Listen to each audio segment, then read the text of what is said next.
Robert, welcome to Locked In, man. Straight from Norway, our first official guest from Norway. Yes, I bor I Beitestolen Norge. That means I live in Beitestolen, Norway. Are you good with the language over there? I could be better. What is but it, I'm Norwegian? Good at work. It's Norwegian, yeah. Okay. I'm a bartender, so like at work, it's all Norwegian. I'm still in disbelief you're from Norway. That's so cool. It's crazy. I remember sitting at OSP, like looking out the window at a brick wall and thinking, I wish I could travel the world. And I never had. And now I've been to 42 countries. 42. That's crazy. Yeah, I've only been to London, and I'm excited to do some more traveling. I got my passport. Everything's good to roll. Once you got that, it's your ticket to the world. I mean, there are some places like Japan and Australia that might be a little weird, but yeah, I want to go to Australia. It's whatever. I'm actually pretty big in Australia. Like a lot of listeners from that's our second country. Hey, it's U.S., Canada, Australia are like the top three. Yeah. But not discriminating against the other countries that tune in too. But it is cool how many people in Australia, because they're fascinated with like the crime world. Well, you know, Australia started out as a prison colony. That was the whole. Did you know that?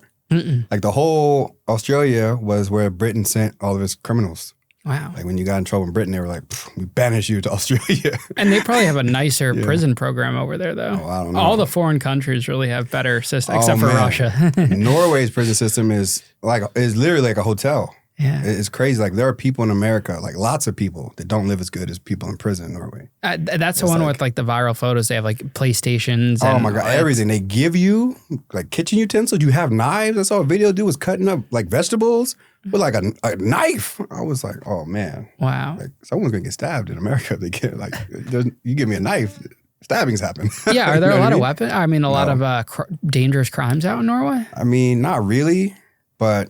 And then they have a maximum, like only 25 years. Like no matter what you do, you get 25-year sentence. Yeah. And it's really based more on like being reformed. So it's a whole thing is like this person going to be our neighbor when he gets out. So they try to help them, cognitive thinking skills, job skills, stuff like that. Because in America, they just throw away the key. I mean, I went to prison OSP, opened the gate, 5 years later, open it back up. Yeah, I met this Irish girl, and she was saying in Ireland they don't even carry guns. No, they don't in Norway either. Like, it's like a security mall, like an officer in the mall, like, hey, what are you doing? I got my flashlight. Stop breaking the law. You know what I mean? And it's like, okay, you got me. That's how like London used to be and stuff. I mean, now they all carry guns. But I mean, it's nice to be in a place where it is safe, especially you come from like America, super traumatic. You're in Norway and it's genuinely safe. You don't got to look over your shoulder at the ATM or the mini bank. Like your kids are safe to play in the streets. I mean, it's so different. You don't realize how dangerous America is until you go around other places and you're like, yo, I'm like traumatized. Yeah. I was talking to my dad yesterday. I was like, the violence is just so silly. Yeah. It's just unnecessary, you know? And for what? Like, you know what I mean? Why can't we just live and let live? I don't know. Yeah. So before we get into it, plug in your YouTube channel and what you got going on over there. Yeah. Everything's Rob Does It All. That's website. The .com, Cash App, Venmo. That's Snapchat, Twitter, Instagram, TikTok, YouTube. Everything's Rob Does It All. So follow me on all of them. And what are you doing with your YouTube channel? So I got a new show that I'm about to start called Rob Yarber's Friends Around the World, inspired by Anthony Bourdain's Parts Unknown, where I just travel around the world, hang out with my friends, have good food, and, you know, just chill, show people the world. Because as I traveled around the world, I've met a lot of people in interesting places. So I'm like, I could go to Phuket, Thailand. I could go to Australia. I got a friend of mine from Idaho that lives out there. So I just thought, you know, why not? I got to try to pivot into something. Like I'm bartending now, but I'm about to become a permanent resident of Norway. So then I'll have like a lot more freedom to do different jobs. Like right now, it's very strict bartending and that's it. So I can't accept brand deals. I can't do nothing. So I'm just thinking like, what's the next move? And I'm like, why not hang out with my friends? Yeah, and you were telling me that they make you have a serious face on your ID. There's no smiles in Norway. Don't you even think about smiling. You take an ID picture, anything, you have to be... How long's the flight? It's crazy. Well, this one was like 9.5 hours. Okay. So it just depends like where you're coming from. I had a couple connecting flights. What airline do you normally fly? It depends. It could be Scandinavian Airlines, Norwegian. This time was Air Canada. Canada, what's up? What's up, you get Canada? your TSA pre-check? No, I need to get it. I finally just got mine. I want to get it. I made a TikTok about it. I went viral. Like I've been waiting for all these years. I've been counting down the days because you got to wait 5 years after you get out of prison before you can even apply. When did you go to prison? 2016 and 2019. So I just got that like the 5 years clear, and then they made me sweat it out the full 60 days. It says normally it's approved like within your first week or whatever, you hear back, and then they had me day 60. I get the text. Oh my goodness! I almost forgot about it. I kept looking every day, and then I get a text, you're approved. Oh man! So I had that with clear, and it's so much faster now. That's what I need. Like that's the next goal. It's like $100. I did it through Clear. It was like $70, but Clear is good. Clear gets you both. Yeah, so with the Clear and pre-check, you skip the pre-check line. Oh yeah, I need that. Yeah, and sometimes Clear regular is even faster than pre-check. I don't really care about taking the shoes off, this and that. Yeah. It's just more for speed when I'm going through it. But you got to be able to like, that's when you reach the next level. You just maneuver and stuff. Like when you travel enough that this is worth it to you. Because when you be in that line, especially go through customs. Oh, I'm done traveling for a while. Goodness. I was just on the road for the last month in all these cities. I went to Austin, Arkansas, California, I think a couple, Phoenix, Arizona. I'm shot. I don't want to do it. I want to be here in the studio. Yeah. It's more comfortable. Well, you got a lit studio. Quality. Yeah, the quality. Dude, we pimped this out there. Like, I would never leave this place. We got the video games. You also live here? Because you could. Yeah, why not? We got the upstairs. Okay, but this is home base. Yeah. There's good food around. The gym's down the road. I go to the gym, the boxing club. Like everything is so near here. It's perfect. And this is like home. And my parents are down the road. My dog's here. Ask, like, how did you? I want to move out of Danbury. I don't like Danbury. Okay. I hate Danbury. Oh man, they're not Danbury. These views are not shared with me. I have nothing but love for Danbury. No, me and Danbury have a lot of history. I just want you to know. We're in Richfield, so I'm a big Richfield fan. Go out to eat in Richfield, and I'm gonna try to maybe get an apartment here in Richfield. What's wrong with Danbury? All my history's from Danbury, and they can't get over it. Some of these people there. But it is what it is. But I like the studio. We're making it really cool and fun. We got Nerf guns now. With the prison cell. Crazy. Yeah. I've seen that on some of your skits. You know what I mean? I was like, what? And this is just all office space. Yeah. There's windows right here. There used to be windows. Yeah. This is, if you haven't been here, you got to come here because just come out and hang out with Ian because this is like a cool place to hang out. You got video games out there. Yeah, I feel like it's a cool experience for the guests too. They get their picture taken. They see everything. Yeah, it's really cool. This is real professional. This is like there's multiple cameras. You got lights everywhere. You know what I mean? Thank you, man. Look, I didn't know I was going to be like Jay Maine, have my glasses on, I was like, but your mom said no. Maybe I should have some glasses, but my momager, my manager and my mother, she was like, no, take those off. So were you raised in Oregon? No, I grew up in Northern Virginia. Okay, so you've been all over. Yeah. Fairfax County, Herndon, Virginia. Yeah, that's where I grew up until I was, I lived there until the end of 10th grade, and then I moved to Corvallis, Oregon. So I went very different. Who'd you grow up with? I grew up with both my parents, so I was 8th grade. Then I lived with my mom for 9th and 10th, and then my dad for 11th and 12th. Okay, in Oregon. Yeah. That's why I moved, because he had a job at Oregon State University. So you separated from your mom? Yeah, but she just had a new baby, I love you, Tariq, and I was like 16. She had a brand new newborn and everything. So I was like, what, no diapers? Dad, I always talk so good things about you. Let's hang out. Let's just the boys, you know what I mean? Did you have a good relationship with both parents? Yeah, my parents are both really cool, you know what I mean? And I think about some of my life choices and the decisions and stuff. All my fault. Never learned any of that stuff from my parents. I don't know where I went left, wrong turn at Albuquerque or whatever, but both my parents are really cool and really chill. What'd they do for work? Well, my dad, when I was growing up, he had a sports store, 2 of them, one in Maryland, one in D.C. My mom had a few jobs, but she worked at the cable company more than anything. She had a job at Marriott. Remember that summer was lit because I used to go into Marriott, have my little Sega Genesis in the rooms when they didn't have guests in them. I'd just hang out, plug in my little system, have popcorn and stuff, go down to the front desk. I was just running amok out there. Some Kevin McAllister. Yes, it was like Home Alone every day. Herndon, Virginia. It was on Eldon Street, man. It was amazing. Wow. To me, it was. I was Oregon. No, that's fun as a kid. Cool. I think about that. I'm like, that was my favorite job you ever had. How do you think your best friend from your younger years would describe you if he was here right now? Well, I got a group of friends I grew up with. It's Marcus, Dana, Chris, Greg. These are my main, Kevin. These are my main 5. If I got married, these guys would be my groomsmen. You know what I mean? And for them, it's just it's wild. Because, we grew up in Herndon, Virginia. when I was growing up, I never knew anybody that had been to Europe unless they had like a relative, like an active grandparent or something that lived in Europe, and then they were like sending for them in the summer times or something. But like, I didn't know anybody just travel to Europe. Oh, what'd you do summer? Just travel to Europe. You know what I mean? Like, oh, because we went to Virginia Beach. That was cool. You know what I mean? So it was like small town type vibes? Or? Yeah, I mean, Fairfax County, it's not exactly small. Herndon's the biggest town, but I mean, it's not like a major city or nothing. You know what I mean? So, but I mean, I loved it. It was cool growing up. My friends today, they've been to Oregon to visit me. They say they're going to come to Norway. They never do, but they should. But it's a big ask. I mean, I'm just saying, bro. You don't got to pay for no hotel or nothing. Like, what's up? We go snowboarding. We could, Not to sound they say fun. it's too cold, but it's not even cold in Norway. These are rumors. Was it hard to leave in the middle of high school to a new entire high school? I mean, it was, but it wasn't. I went to 4 different high schools. Every year, I was a new student. But since I played sports and I was good at sports, that's like you're in high school. That's a cheat code. You know what I'm saying? If you're good at sports, you're going to be good. Like, even if people, they could be racist, they could be whatever. But if you're good at sports, all that goes away. You know what I mean? So as long as you're good, you're straight. So what sports? I played basketball and football. Okay. 6 knee surgeries. 6 knee surgeries to prove it. So you're basically playing year round because it went right from football. Yeah. Well, you would have spring off, I guess, right? Yeah, but then you play AAU basketball and stuff.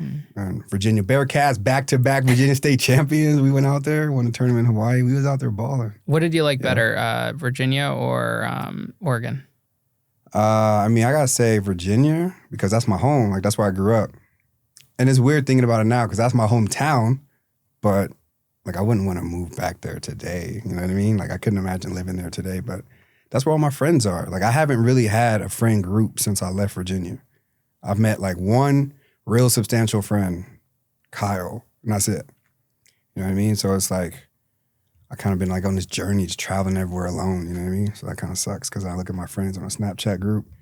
They all hanging out, barbecues and stuff together. Still, we've been friends since 2nd grade, like 1992. You know what I'm saying? I'm sure you probably made a lot of friends where you're at now, right? Yeah, but like the substantial, like, you know what I'm saying? Like your real core group, you're always going to know a lot of people. You have acquaintances and stuff like that. Like, I was bartending and teaching for European bartender school. So, like, I got people everywhere. But, these are like, they stayed the night at my mama's house. My mom took them to King's Dominion, birthdays and stuff. You know what I mean? So. Did you get into any trouble in West Virginia or Virginia before you left? Bro, West Virginia? Is that what we're doing? I'm from Virginia. Virginia. I just West switched Virginia it. is not the same place. I switched it. That's I get like my calling Virginias a Mexican and Puerto Rican or something like that, bro. It's way Aren't different. the states right next to each other? Yeah, but that's... Look, man, West Virginia is like the hills have eyes. I think of West Virginia, like out there. Yeah, because I was in prison with a lot of guys that were in West Virginia, so I always revert back to that. West Virginia University, that area is cool, but like it's a bunch of mountain people and don't get lost, wrong turn movie type stuff happening out there. I'm just from Virginia. Okay. No, not too much. I think I had a normal upbringing. Normal hijinks of a child, I guess. Nothing too crazy. Like, definitely, like, nothing, like, no juvie or nothing like that. So, all the trouble happens in Oregon? Yeah, oh my gosh, man. Look, Oregon's one of them places, you come on vacation, you're going to leave on probation. You know what I mean? It is. It's one of them places. I don't know what it is, especially for, like, black people. You know how many people I met at OSP? And they're like, yo, Medford, da-da-da-da. Oh, I came from California, went to Oregon, then boom, prison. It's just like... I wonder how many people are taking vacations to Oregon. Man, I don't know, but if they do, they're going to end up in a prison system. Don't recommend it. Like, that's for sure. Oregon is a beautiful place. Don't commit no crimes. You shouldn't commit no crimes anywhere. Like, don't commit no crimes. Just go see waterfalls. Just go, just do the cool stuff because it's like they got the mandatory minimums. Measure 11. You've never been in trouble your whole life. You're doing 70 months, 90 months, day for day with no good time. Then it doesn't matter what you do. You could just... You know what I'm saying? Like the DRs and stuff like that, they don't mean nothing. When you have no good time, like how does that benefit anybody? You know what I'm saying? Then you can just do anything. You don't get in no trouble. Did you graduate high school in Oregon successfully? I did do that. Okay. Go to college? Or? I went to college at Santa Monica College, played Where's football. That? Santa Monica, California. Okay, so it was California. Yeah, all right. I played football there, had more knee surgeries, stopped playing football. So I started acting with the acting school. Oh. I got IMDb page, you know what I'm saying? Robert Yarber, check me out. I got a couple things going on. Anything notable or?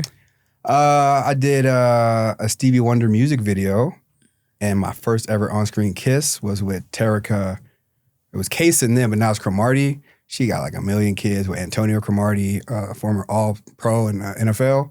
They had a TV show and everything. She got like 100,000 followers. Wow. Yeah, she's pretty cool. This is your claim to fame. Yeah, you know, I'm just waiting for the right moment. You know what I'm saying? I got a picture. This is the first time I ever like really said it anywhere because I got a picture that we took. Of you two smooching on set? No, not smooching. Look, I don't want no problems, Mr. Cromartie. I'm just, you know, a regular guy. But I mean, just a picture of us that I could post at some point and just be like, you know what I'm saying? I made it. Rob does it all. I've been around, you know what I'm saying? First on-screen kiss. Look, it's crazy. I was in prison and Terica had a TV show on the E! Channel called Cherry Girls or Candy Girls. It was some woman that had like an agency to put video girls in. And I was sitting there. I'm in the day room. This is one of the few times I was minimum. And I was looking at the E! Channel. It came on E! Channel. You know, we always watch the E! Channel. That's where the girls be at. And it was like Candy Girls or whatever. And I had this one girl, I'm from East St. Louis. That bitch, she better be, you know, she messing with my Terica. I was like, Terica? I've only known one girl in my life named Terica. She was also from East St. Louis. Is that her? And I was like, oh, shit. Yo, I was in a Stevie Wonder music video. I was making out with her. Yeah, come on, you lying, bro. Quit lying. I'm like, no, bro. Man, I wish I could show you guys. Like, for real, her right there, Terica. They like, this prison, though. Like, come on, man. That can't be true. But it's true. I promise. That's like, funny. Yeah, I was out there, man. Like, if you watch the video for So What the Fuss, Stevie Wonder, you see me and her kissing. So once your sports injury kind of put you kaput, did you switch majors? Did you do anything? Or no, I dropped out of school. I didn't know what I wanted to do. You know what I'm saying? Like, I just played sports. So you got middle school, high school. Like, college was just the next level. I guess I just assumed I would go to the NFL or something like that, you know? So when football stopped, I was just like, I mean, what am I in school for? I'm in school to play football. If I'm not playing football. Yeah, I feel a lot of people put all their eggs in one basket, especially in high school. That's all they know. They go crazy over it. And the same thing is applied to like getting good grades and stuff. Like you obsess over it and then you don't go that route. Well, because it's just like, sometimes I look back on it because I had a nice setup. My parents were helping pay for my rent and everything like that. All I had to do was go to school. But when I wasn't playing football, I didn't know what I wanted to do. Like I never thought about like life. I never thought about traveling. I never thought about careers, majors. I just played football. So when that was over, I don't even know what I like. Like, what would I even study in school?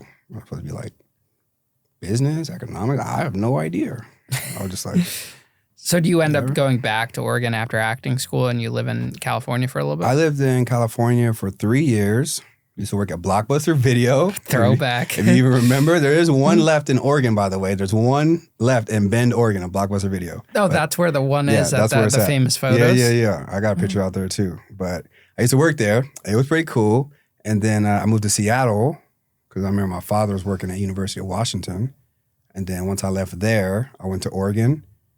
I should have went to California where my mom was at because she lived in another place in California. Stopped in Oregon at my buddy's house. Stopped on vacation, ended up on probation. So tell us what happened. Just a few months later.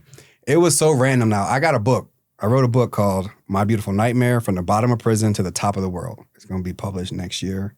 Trying to think, should be traditional or not, because I have a little bit of a following on social media. I might want to take the more percentage points, but I'm not sure. About like self-publishing versus... Yeah, you know what I mean? Because I have a literary agent, so I'm like... I would do it professionally. Yeah. I'm glad I waited and now I have an agent. I'm glad I went the distance and waited the whole time. Because that's when you get like you get like Billboard, you get like... the marketing, the book tour. New York Times bestseller, you know what I'm saying? But like... I would wait it. 10, if you got 15% on your return, man. I don't know. It's not necessarily about the money and more the exposure. Like they could give me no money for a book deal, and as long as they publish the book, I'm definitely not accepting no money. I just let you know. No, I get it. I mean, I'm giving all my book money to restitution, but like if like whatever, I don't care about the money. It's about the exposure. Because that just opens it up to new listeners. Yeah, so. That's true. And you know, I'm on my last draft now. Actually, I'm turning it in this week. My agent's in Manhattan, so. I think that's what I want to do because I want to be like, I think I don't know. I never really wrote a book before, but I think I could be a New York Times bestseller, man. I don't know. I think I got a cool story. I think the bar set pretty low too for New York Times bestseller. You only have to sell like X amount of books. It is actually really low. Like, people don't know that. When you see like, every book's a New York Times bestseller, you're like, how? Some people just buy like a bunch of copies at Amazon to inflate it up to get it and stuff. I think it's because you only have to sell 5,000 copies in a week, and all your pre-sales count as well. Mm-hmm. So if you have pre-sales for 3 months, and then boom, you get, all these different, copies. When it releases, all your pre-sales, boom, 10,000 pre-sales, New York Times bestseller. That's awesome. I got to be on there for 1 week, and you can always call it New York Times bestseller. All right, so the story before the audience gets mad at me. Yeah. What happens in Oregon? Okay. So anyway, the whole point was I have gone into further detail about this in my book, so you have to buy the book when it comes out. I'll just try to give you a quick rundown. So basically, me and my buddy, we went to a party. We got jumped at this party. It's weird because we got invited to the party, went, knocked on the door, somebody opened it, then they like disappeared. I don't know, some people came in, like some people, we were like 21, like some people's dads, like in their 40s. Yo, you guys need to leave. Or we just got here, you know what I mean? But this is Oregon too, like people got guns. If you're in somebody's house, they want you to leave, you should leave. So I was like, okay. Go to turn around and leave. Tell my buddy Jeff, yo, I turn around, the dude, boom, socked Jeff, and like, we're like skinny 21-year-olds, maybe like weighing like 160, 150. This dude was like cock diesel, brolic, bald head, looked like a pit bull, like from Tom and Jerry show. It was on top of Jeff, like choking him. And I was like, dude, we were walking away. Like, I don't understand, you know what I mean? So I like looked, all these people came in from the backyard. It was like 20 people, man. I'm ducking and weaving, like fighting, trying to like see where Jeff is at. Then I'm able to leave. I go to leave, right? And I'm running out the house. And I see Jeff, and I could just feel like he's like, yo, you leaving me? You know what I mean? But I ran to the car, popped the trunk, and I was like, I got cleats, I got basketball, golf club, baseball bats. Got 2 baseball bats. Ran back inside, hit the guy on Jeff, boom, hit him. Jeff was like turning blue. You know what I mean? I was like, Jeff, get up. I grabbed him. I said, here's a baseball bat. Hit everyone who's not me, okay? Like everyone. They can all get it. I don't know what's happening in this house, but hit everybody, right? Do that, get away. Didn't call the police because, black man in America, what I don't call the police for. And then we leave. Get back to our apartment. We were roommates. Jeff's got like choke marks on his neck, black eye. He's not very happy. He's grabbing a knife, like poking in the wall. Yo, we got to get these guys, And I'm like, okay, look, relax. Like I wasn't, I'm Muhammad Ali, man. I was floating like a butterfly, stinging like a bee. I look good. So I was like, nah, I'm chill, but let's put the knife away. You know what I'm saying? Okay, how about this? This is my 21-year-old mind's compromise. Instead of just not ever going back, I was like, we'll go to wherever they at, we'll knock on the door, and we'll just say, whoever your 2 toughest people are, send them out here. We're going to run the fade. You know what I'm saying? Like 4 extra off the bat. we go and run it, and then we'll be cool. No, there was none of that. We opened the door. They started rushing us. We ended up, we had the bats just in case, you know what I'm saying? Boom, hit some more people. Second time, they called the cops on us. Yeah, we went to prison. So they arrested you right then and there that second time, or? Yeah, well, on the way back. Like, when we left the house, because, like all this happened, we left. And I remember we were driving away. I saw a cop car coming the opposite direction of us as we were leaving. And then the car flipped a U-ey on us. And I was like, oh, no, got to get rid of these bats right out the window. They never found the bats, but we was guilty anyway. But yeah. And they arrested you. What'd they charge you with? It was, okay, so this is how they be getting you, and I didn't know this. All right. Now, they charged me with a Berg 1, right? Because they say I crossed the threshold of their front door, which is not true. I was at the front door the second time. I never went in the house. I was at the door, and they ran out. But it said there was like marks or whatever on the door. So they were like, that's a Berg 1. And I was like, burglary? I didn't steal nothing. What is that? No. That's robbery. Burglary is entering a dwelling. I didn't even enter the dwelling. But, or whatever. Then they gave me an assault 2 because it's with a weapon, to wit, a baseball bat, right? So it should be 1 Berg and 1 assault. But in the state of Oregon, they got the Measure 11. And both of those are Measure 11 charges. So they're like, look, if we hit you with that, you're going to get 70 months day for day. I'm 21 years old. I'm not trying to go 70 months. So they're like, well, you know what? We going to help you out because we care about you. How about this? If you take Jeff's assault 2, and he takes your assault 2, means you'll have a Berg 1 and 2 assault 2s. Now you got 3 felonies. We'll take it out of Measure 11. Instead of giving you 70 months, we'll give you 48 with good time. 70 months, no good time, 48 with good time. I'm like, so of course I say yes, but I don't realize that that's putting you up on the grid, on Oregon's grid for crime. So once you have, like, no matter how many times you've ever been in trouble, 1 person-to-person crime makes you a C, 2 makes you a B, and 3 makes you an A. So now I'm an A on the grid. It means I'm going to get the maximum penalty for anything I do in Oregon, but I'm not thinking about it. I didn't know that, for one. I probably still would have accepted it because, 48 months over 70. But I just, like, that's just how they get you, you know what I mean? So that, like, later on, because the second time I went, I was selling coke. I met a guy I met in prison, and where I probably could have got probation for that, I ended up I was facing 36 months and got 18 months. Got out in 14 months. Yeah. Yeah, for 2 controlled buys of, like, less than a quarter ounce. So do you think that if you just called the cops after that first attack, you never would have ended up in prison in general, or charged for that matter? I mean, for sure, because it was so random. Like, we got invited to this house. It was a party. We got invited by somebody who lived there. And it was like this whole, the further of the thing is that my girlfriend at the time, that me and Jeff, we all lived together, she had cheated on me and she was hanging out with some dude, but I didn't know this dude. I didn't know nothing about, I didn't know what he looked like. I didn't know anything. Randomly, he's at this house. Me and Jeff knew someone else who had just moved into the house, like a whole different person we went to high school with. And that person invited us over and was like, yeah, I just moved into this house. There's like 3 people to live there. I only know 1. The other 2 I don't know. So she was like, they're having a party tonight. You should come over. So when we show up, this is how I found out later. When we show up, they look through the peephole and they like, oh no, oh shit, it's Rob. His girlfriend's here with the dude. But I'm just out oh my God, there's like a hidden camera. I'm just out on the patio, like on the porch.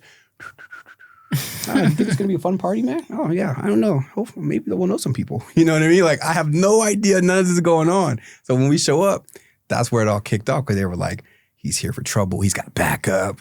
You know what I mean? But I didn't even know she was there. Like, super random. And I mean, I would never call the cops though. Like, I don't know. Like, I could get shot. I'll just go to the hospital. Is that how you were raised? Like, did your parents teach you that, or you formed that on your own? I mean, I don't know. It's just such a thing. Like, in America, the police are supposed to protect and serve. I don't think people have a lot of faith in them. I mean, the police as a whole obviously is good, but it just seems like things get so skewed in a way that, I don't know, you could call the police as a black man for help and then you end up dead or somehow you're in trouble. I called you for help. You know what I mean? So, like, I just never thought of it. I was just like, I don't know. We got these baseball bats. We go challenge them to a fight. It's a fair one, right? You know what I'm saying? We good to go. I don't call the cops on you. You don't call the cops on me. We just, if that had happened in the state of Washington, they have mutual combat. Oh, they do? Yeah, they have a mutual combat law. You could do that in front of the police station. You good? You good? All right, that's it. Even with a weapon? Even not with a weapon. Yeah, see, there's a catch. I don't think you can bring a weapon involved, man. But the second time we was out there, we was really ready for just a one-on-one fade. Like, yeah. It's just like, it's wild to me because, I'm 40 years old now. As a 21-year-old, in my mind, I never would want somebody to ever be like, you remember that time we got over on Rob? Like, we beat him up or whatever, we ran him out or whatever like that. Like, it's an ego. Like, I've been to therapy and all that. Everybody should go to therapy. I've been in therapy. That's good. Right? Yeah, you know what I mean? Just to try to figure, try to figure out, like, in therapy. Yeah, like, who am I? Why am I this way? You know what I mean? And it's just the ego. That's all it is. Because, look, I'm 40 now.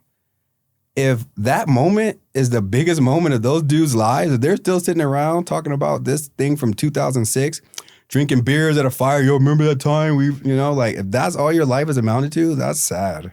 You know what I mean? Because, like, you should be doing way bigger things than that. You know what I mean? But, like, when I was 21, I just couldn't. I just couldn't. You know what I mean? I was like, nah, like, you jump me with like 20 people. It's not even fair. You know what I'm saying? Just fight me one-on-one and see what happens. You know what I mean? So bring us through what happens after you get arrested.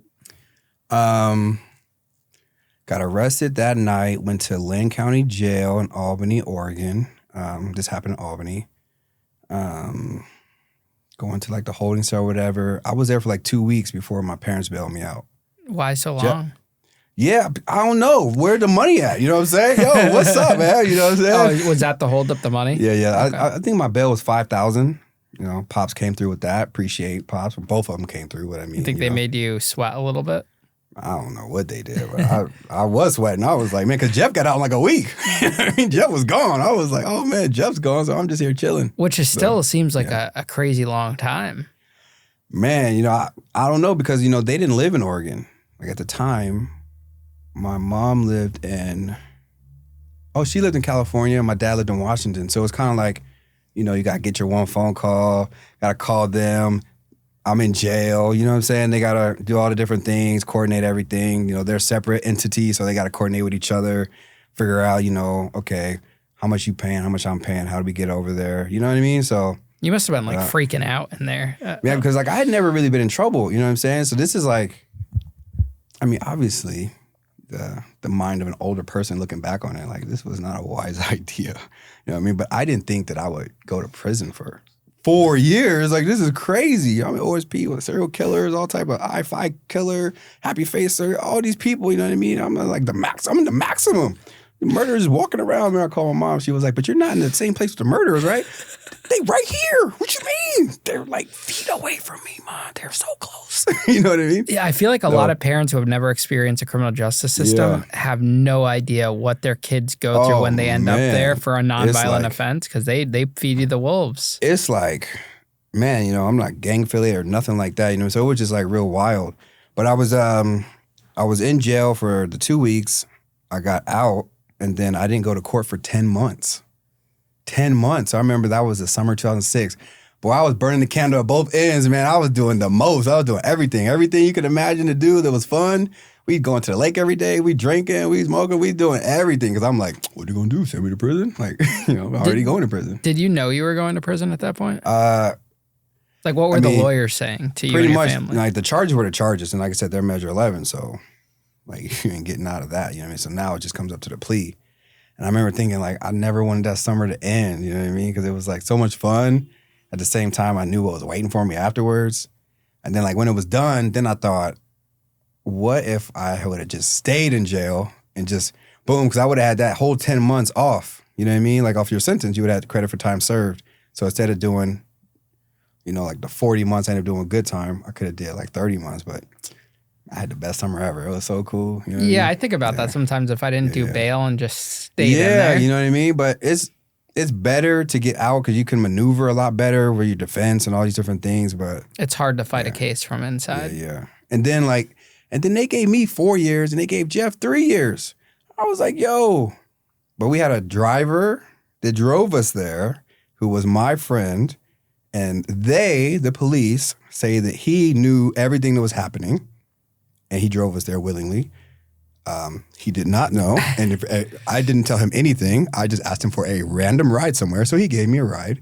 And because they think he knew more, they were like, that's obstruction of justice. He's facing 1 year.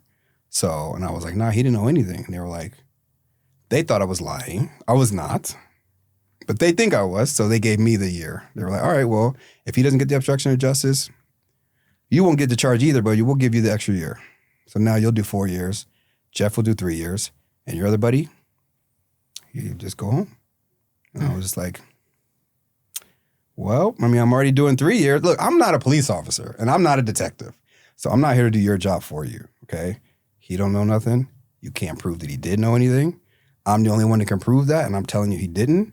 So if you want to punish me because you can't do your job, I don't know, you know what I mean? But yeah, they gave me an extra year. And that was tough at the end. When Jeff paroled, we were sitting there OSP at the yard on a little stage, and they were like, they called his name, Jeff, blah, blah, blah, to R&D. That stung just a little bit, you know what I mean? Because I was like, dang, I got a whole nother year. And I watched him leave. So did anyone get severely hurt in this crime?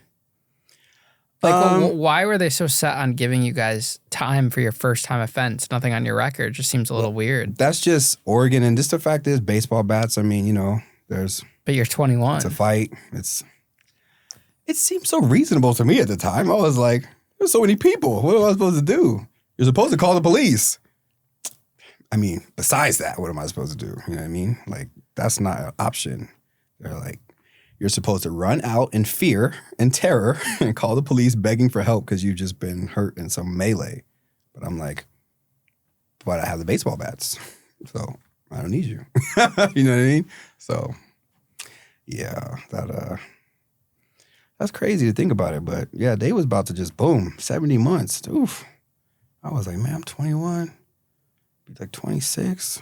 That'd be terrible. I'd be like 28 because I got out when I was 26 because I was out for 10 months on bail. Then I went to prison. I was 21 when it happened. 22 when I went to prison. I had my 23rd, 24th, 25th, and 26th birthdays at OSP. Later on, I also had my 29th birthday at OSP. But yeah, that's crazy to think about it. But I think it's excessive. If no one got severely injured and it's your first time offense. No, I don't think. I mean, nobody got crazy. We were the victims. We were hurt. You know what I'm saying? Well, from the first time. The second time was a little bit different. We were definitely not the victims. We were the aggressors the second time. You know what I mean? But yeah, nobody really got hurt. Like, we went to the door. I remember we knocked on the door. And we also, like, we didn't even know if this is, like, the real place where these people went because they were at a party. Then everybody scattered because the police came. So we just heard that they were at this other place. So we went to just a random house we didn't know, knocked on the door. And we're like, yo, come out, send your best 2 fighters out, let's go. And these are just people that were at the party, but it's like a family, you know what I'm saying? Apparently the one dude they were having a party because he was going to the military. So they were having like a bonfire and stuff like this. It was supposed to be like this whole wholesome thing that we just like showed it. But we didn't come for no like bad thing. We showed up to go to a party. Y'all thought it was about the girl. And it would have been weird if I got in there and saw her. I'd be like, what are you doing here? And what's going on? But like I said, I didn't even know what the dude looked like. He was just some random face. I didn't even see his face. He was just a name. But these was like his friend group. So they're like, oh, the girl that you're like hooking up with, her boyfriend's out the front door. And so but to me, I was like, I don't know. You know what I'm saying? How do you feel when the judge gave you that prison time? Man, that shit hurt, man. Like, I think about it like, 21, well, I was 22. I don't get out this year. I don't get out next year. I don't get out the year after that. And OSP is old. Like, OSP has been a prison. It has been in its current location in Salem since before Oregon was a state. Like, it was in the Oregon territory. Oregon became a state in like 1859. OSP has been open since like 1851, but it's been in Salem since like 1855. Like, what? There's bars, it's like chains, you know what I mean? It's like, this is like the movie type prison, you know? You open the door, boom, clank, clank. So I'm gonna be in this room for the next 4 years. It's humbling, you know what I mean? Because it's like, ain't nobody coming to save you. No, there's nothing. Like, I don't know, like Norwegians ask me all the time, like, you know, what is it like? You know, like the prison guard is not there to save you. He's like more there to guard you, but he's not there to save you. You could be getting stabbed and killed. They're going to just wait until it's over and then try to assist you afterwards. Like, you just let me get stabbed 50 times. Where are you at? Like, we're just waiting for him to finish, bro. You know, we don't want to get stabbed. You know what I mean? What was like the first, you know, crazy thing you witnessed there that really, you know, kind of brought your eyeballs down? You're like, wow, this is real. I mean, well, first, like my first day, I remember I had a cellie named Deshaun. He was a Crip. He was on a top bunk. And when the thing closed, when the door closed, he like got up, looked over. He was like, yo, what's up? What's your name? I'm like, I'm Rob. He was like, you bang? Nah. And then he just went back to sleep. So I was kind of like, okay, you know, because I'm like, I just know gang members like in the movies, you know what I'm saying? Like, I don't know, like, is this like a Crip cell? Am I supposed to be in here or whatever? But in Oregon, it's just like the blacks all stick together. But it's just like, I think my first crazy thing was when this was a lesson learned. I had loaned a dude next to me. I went minimum for a few months because back then in Oregon, now the minimum is 48 months or less. If you get sentenced to that, you can go minimum. But back then it was 36 months. So Jeff went immediately to minimum, but because I got sentenced to more than 36 months, I went to maximum. Like, I'm in OSP, he's in San Diego. I'm like, yo, what's going on? So when after a few months, I went to San Diego, I went minimum, and the dude next to me, Blank, his name was Blank, I like loaned him $20 in like commissary and stuff, you know what I mean? And I don't know, he was a white dude, older white guy, like in his 50s. And You know, I don't really know prison. You know, I've only been in like maybe 6 months at this time. I did like my first 4 months OSP. Then I went to Sandy Am for a little bit. Went to boot camp, got kicked out, then back to OSP for the rest of my time. And, you know, I'm not really paying attention. You know, I'm like, yo, Blank, what's up, man? You know what I'm saying? Where's my $20 at, bro? Oh, man, you know, I'm going to get it back to you. He had did like 20 years or whatever in prison already. So he's a veteran to this stuff, you know what I mean? And somebody came up to this, probably prison, like rumors and gossip. Yo, bro, hey, didn't you loan Blank $20? Yeah, that's crazy because he's at the poker table right now. You know what I'm saying? You know, you got to pay to sit at the poker table. Ain't no IOU stuff. So did he pay you back? I'm like, oh, dang, because you know how that looks. You know what I'm saying? You got to handle your business. Otherwise, you got to live in prison. You know what I'm saying? If you don't handle it, anybody can be, oh, he's a buster. You know what I mean? We can just do whatever. He's a punk. So I'm like, oh, man, what am I going to do? Sandy Am at the time, it used to be open yards, but they had a yard line an hour on the hour, every hour, right? So you could come in anytime, but you had to wait to go out. And so I'm looking for him, you know what I mean? I'm hyping myself up. Now I got to fight this dude, right? You know what I'm saying? I'm like looking for him. Can't find him in the dorm. Look out the window. There he is. All right, man, I'm finna go out there and just take off on this fool, right? You know what I mean? And then they called his name for a visit. He ain't never had a visit the whole time. People make fun of him because he don't never get visits. They were like, first name, Blank. Blank was his actual last name. Come in, you know? So I'm like, all right, bet. He got to come in for the visit. I mean, I feel kind of bad about this too, but I mean, it's his own fault. It has to happen, right? So I'm like, all right, he got to come in for the visit. So I'm like, fucking line this dude up, right? So as soon as he come in, I was like, yo, he came in all happy, you know? He was like, oh man, he has weight gloves on. I got a visit. Oh my God, he's so happy. And I was just like, hey, yo, bro, can I holler at you over here for a second? Washed him, you know what I mean? I felt really bad about it. And you know what happened? Guess what happened? He gave you the $20? Immediately. I mean, it came out of nowhere. Just poof, everything. Here's your shampoo. Here's a tuna. Here's this. Here. So you had it the whole time. And you just... He had to try you, bro. You're the new guy on the block.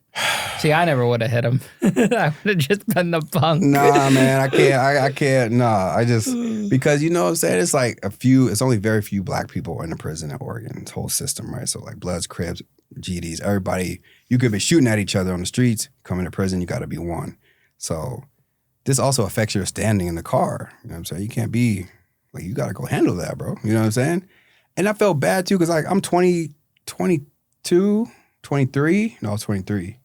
And he's like in his 40s, you know, and I'm raised to like respect your elders and stuff like that. But that was also like a mental shift because when I grew up, all the elders that I knew deserve respect. You know what I mean? You get to prison and you got dudes like this. You know what I'm saying? I'm like, man, I just had to beat you up, bro.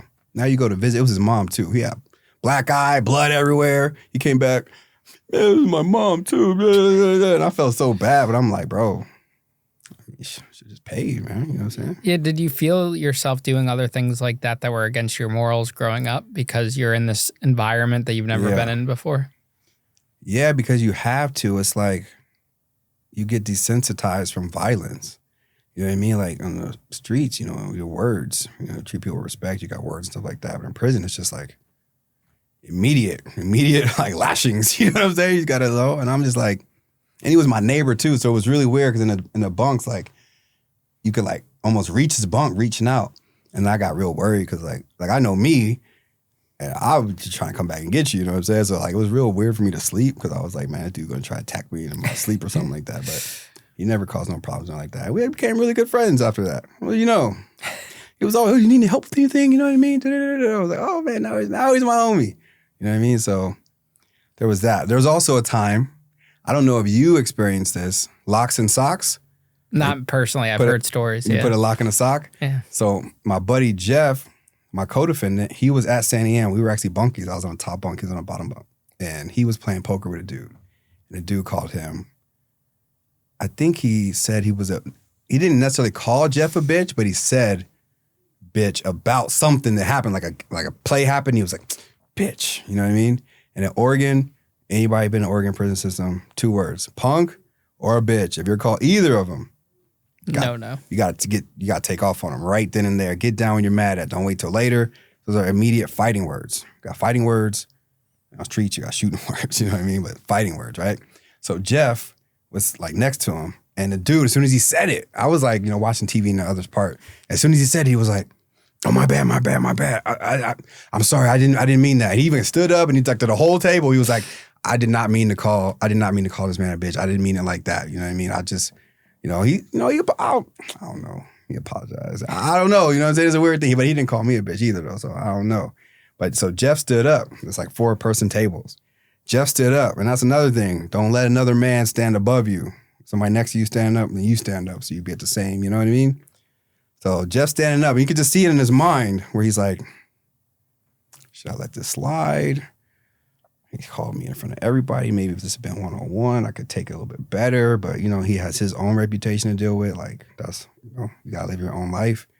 I could just see him mulling it over, like, whatever. He just, boom, rocked him. I mean, oh, my God, hit him one time. Just the whole dude's face split open. Pfft, blood was everywhere. I was like, he's sitting down. Jeff is above him. Just, bam. Jeff's construction work. He got, like, carpenter hands, man. It's like hands of stone. You know what I mean? Just, boom. Blasted him. And I'm just like, oh, snap, right? And then the dude ran to his bunk, put his padlock in a sock, twisted it up, started chasing Jeff. I was like, Jeff, run! Because when somebody's coming at you with a lock and a sock, the only thing you could do is run, bro. Like, unless you got a weapon too. I mean, you get hit one of those in the wrong spot, you could die. You know what I mean? So Jeff's running around the door. I'm hopping over the little dividers in between the bunks. The dude's face is leaking. There's just a trail of blood over on the whole dorm. Just running. Then the cops are like, yo, what's going on? Lockdown. Everybody go back to their bunks, right? And then Jeff runs to our bunk. He gets under the bed, or he gets in the bed under the covers. And he's like, yo, just tell him I'm sleeping, right? So just pretends to be sleeping. I'm just sitting there. And they're going through, they're checking everybody's hands because they see all this blood everywhere. I mean, it's blood everywhere, like everywhere. They see blood everywhere and they're like, okay, there's a fight. So what's going on? They see the dude, his whole wig split, right? But he's not telling. He's like, I don't know what happened. I tripped and fell. You know what I mean? And they looking, they go to everybody's bunk, boom, boom, boom. Go to Jeff. They go to Jeff and they're like, yo, let me see your hands. What's going on? See his hands. We got him. This is the one. Handcuffed him, took him down. He ended up going to the hole and everything. He went to, because minimum doesn't have a hole. So they put you in a holding cell and then you're going to go to OSP or OSCI. He went to OSP. I had to pack up all his stuff. And I was like, man, that's my buddy, man. My best friend and roommate on the streets. You know what I mean? We were together for a little bit. Check this out. He goes to OSP. Now we writing letters and stuff, hey, what's up? How you doing? He got 120 days in the hole for that, right? He sends me some pictures when he's out of the hole. He's with these white dudes, And I'm like looking. So I'm like, yo, hey, who are these dudes my homies with? Oh, those are EK dudes. I'm like, EK? European Kendra. Technically, it's a white, some white supremacist prison gang. Everybody is obviously not racist, but the overarching of the group is that. So I'm like, he's hanging out with the EK dudes. That means he must be trying to prospect or something for them. And he was. Oh, my God. He got out to 120 days, did a couple of missions for him, got a whole nother 120 days, full patch, tattoo, everything. I'm like, bro, you are in a white racist prison gang. Me, I'm your co-defendant, your best friend. Where were they at when you were getting choked out? You know what I'm saying? Who came back in the house to save you? Was it them? Was it me?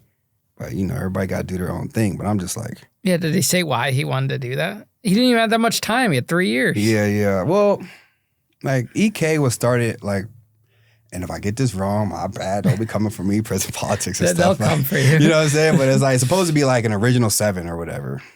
And I think... 3 or 4 of them were from Albany, Corvallis, a couple from Portland, So it's you come from Lynn County, Benton County, they on you. If you a good white dude, you know what I'm saying, good standing, don't got no crazy charges, Jeff could fight, you know what I mean? You're an asset to them, and they got everything. They run in the system. They got all the people in R&D for the clothes, for everything. I remember my first day at OSP. We're going through the line getting clothes. They go give me these red shorts, these booty shorts. Where I'm like, yo, what's up with these shorts? Sorry, bro. It's an older biker dude, that long beard, a bunch of tattoos, you know what I'm saying? He was like, sorry, bro, that's all we got. And I was like, that's a bitch. The very next dude behind me, yo, I need to get some shorts. Oh, here you go, bro. long ass shorts. I'm like, yo, what's up, bro? You know he what I was mean? probably white, the guy behind you, right? Yeah. But I mean, it's like... and the guards don't do anything. No. Bro, the guards just want easy money. They want a state job. They don't want no problems. Can you guys just figure it out on your own? Don't make us do any work. Just turn the key, pull the latch, all the cells open. Like, that's all we want to do. You know what I mean? Yeah, make it out of there alive. That's it. You know, so I'm just like, okay. But I will say this. Jeff hooked me up. Like, the different things that he got being a member found their way to me. You know, at OSP, we couldn't cell up together, obviously. But I got him in the cell next to me. So he had one of them 7-inch TVs or whatever. Mm-hmm. So he would watch it all day. When he went to bed, he would pass it to me through the bars. I used to be up all night watching like music videos, MTV, movies, everything. I'd be tired as hell in the morning time. You know what I mean? But I watched everything. He gave me a coat, like a thicker coat with the extra lining on the inside. You know, every man got to make their own choices. You know what I'm saying? And he did that. And when we got out of prison, I was a groomsman in his wedding. I mean, you know, it's... Are you guys still friends to this day? Yeah, we're still friends. I don't see him as much, and I don't talk to him as much. He's got a wife, a kid. He still lives in Albany, Oregon, he's doing his thing. I'm traveling around the world, you know what I'm saying? It's just, but Jeff is forever my brother, you know what I'm saying? I went to prison for him, behind him, with him, so I can never... It's a real one right there. Yeah, I mean, for me personally, I could never be beefing with Jeff in a way that would make him not my friend. You know what I'm saying? So even if we don't speak or something like that, it's just forever my brother. So how long did you end up doing total? I got sentenced to 48 months. The first time did 40 months. Then the second time I got 18 months and did 14. Why did you get, I know you were saying earlier briefly about the drugs, but tell us what happened. You get out of prison. What are you doing? Yeah. How long until you go back?